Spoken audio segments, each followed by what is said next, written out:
Welcome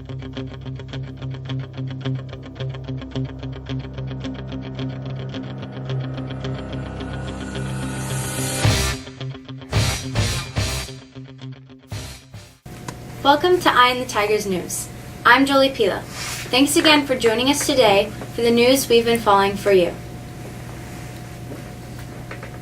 President Donald Trump told the widow of a soldier killed in an ambush in Niger that her husband, quote, knew what he had signed up for, end quote, according to a Florida congresswoman who says she heard part of the conversation on speakerphone. Sergeant LaDavid Johnson was among 4 servicemen killed in the African nation of Niger earlier this month. They died when militants thought to be affiliated with the Islamic State group ambushed them while they were patrolling in unarmed trucks with Nigerian troops. Trump has been criticized for not reaching out right away to relatives of the 4 killed in Niger. A bipartisan Senate deal to curb the growth of health insurance premiums is reeling after President Donald Trump reversed course and opposed the agreement, and top congressional Republicans and conservatives gave it a frosty reception. Senator Lamar Alexander, a Republican from Tennessee, and Patty Murray, a Democrat from Washington, announced the accord Tuesday after weeks of negotiations and 5 days after Trump said he was halting federal subsidies to insurers. Under the lawmakers' agreement, the payments would continue for 2 years, while states were given more leeway to let insurers sidestep some coverage requirements imposed by President Barack Obama's health care law. A federal judge in Hawaii blocked most of President Donald Trump's latest travel ban Tuesday, just hours before it was set to take effect, saying the reversed orders, quote, suffers from precisely the same maladies as its predecessor, end quote. It was the 3rd set of travel restrictions issued by the president to be thwarted, in whole or in part, by the court's U.S. District Judge Derek Watson issued the ruling after the ban on a set of mostly Muslim countries was challenged by the state of Hawaii, which warned that the restrictions would separate families and undermine the recruiting of diverse college students. Dozens of cities are working frantically to land Amazon's second headquarters, including cities in New York State. Amazon is promising $5 billion of investment and 50,000 jobs over the next decade and a half. Yet the winning city would have to provide Amazon with generous tax breaks and other incentive that can erode a city's tax base.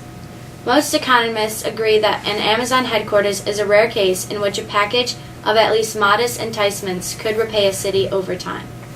That's particularly true compared with other projects that often receive public financial aid. From sports stadiums to the Olympics to manufacturing plants, which generally return lesser, if any, benefits over the long run. To Kill a Mockingbird is being removed from a junior high reading list in a Mississippi school district. The Sun-Herald reports that Biloxi administrators pulled the novel from the 8th grade curriculum this week. School Board Vice President Kenny Holloway says the district received complaints that some of the book's language, quote, makes people uncomfortable, end quote. The novel is part of the 9th grade curriculum here at Mexico High School. We've got some bright skies in the forecast. Here's Matt with this week's weather.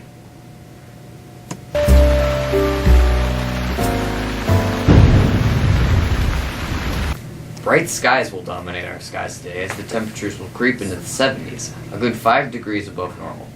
And on Thursday, well, we can expect much of the same throughout the day before some clouds begin to enter the area ahead of the cold front and will drop our temperatures into the low 60s on Friday.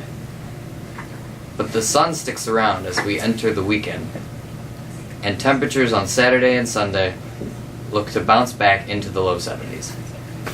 Another great stretch of weather is on tap over the next few days. That's the forecast. I'm Matt. Have a great day. The Yankees tied up at the ALCS last night with a big comeback. Here's Ashley with sports.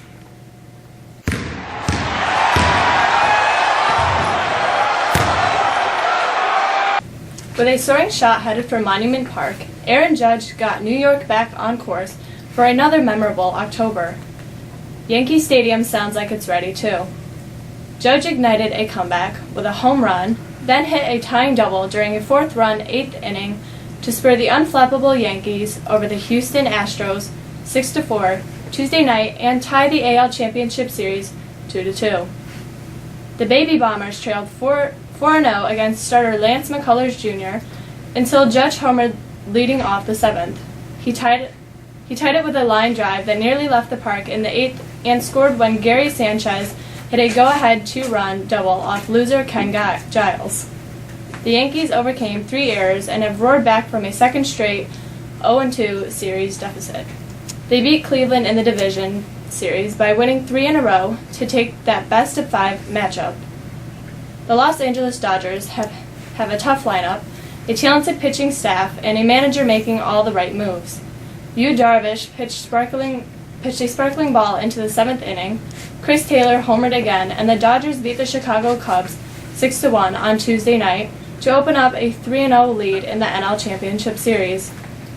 Andre Ethier also went deep, and Taylor added to an RBI triple in the 5th as Los Angeles improved to a 6-0 in this postseason, setting a franchise record for consecutive playoff wins. Just 5 minutes into his Boston career, new Celtic star forward Gordon Hayward gruesomely broke his left ankle, an injury that may end his season. Hayward, who signed a 4-year, $128 million free agent contract with this summer, went up for an alley-oop pass midway through the first quarter and collided with LeBron James. Hayward's leg twisted underneath him as he came back to the floor. The 27-year-old collapsed under the basket and looked in horror as his left foot was pointing outward.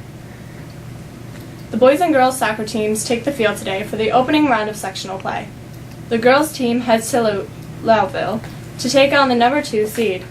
The boys, making their first postseason appearance in 10 years, travel to top seed West Hill. Both matches kick off at 5 p.m. Last night, the varsity girls swimming and diving team lost to FM 93-81. First place finishes for the Tigers came from Caroline Zedak, Alexa Von Holtz, and Retha Von Holtz. The Tigers are back in action Thursday night at the high school pool versus Liverpool. That's a quick look at sports. I'm Ashley Clement. Have a great day. There will be no ASAP on Thursday, October 19th, and Friday, October 20th. Again, no ASAP this Thursday or Friday after school. Seniors need to turn in their yearbook packets by October 20th to Mr. Maidens. Physicals will be offered in the high school nurse's office October 25th from 7:45 a.m. to 11:30 a.m. Please see Miss Wallace for paperwork to sign up. That's all for us today. Thanks again for joining us. Please look for us again on Friday. I'm Jolie Pilo. Have a great day.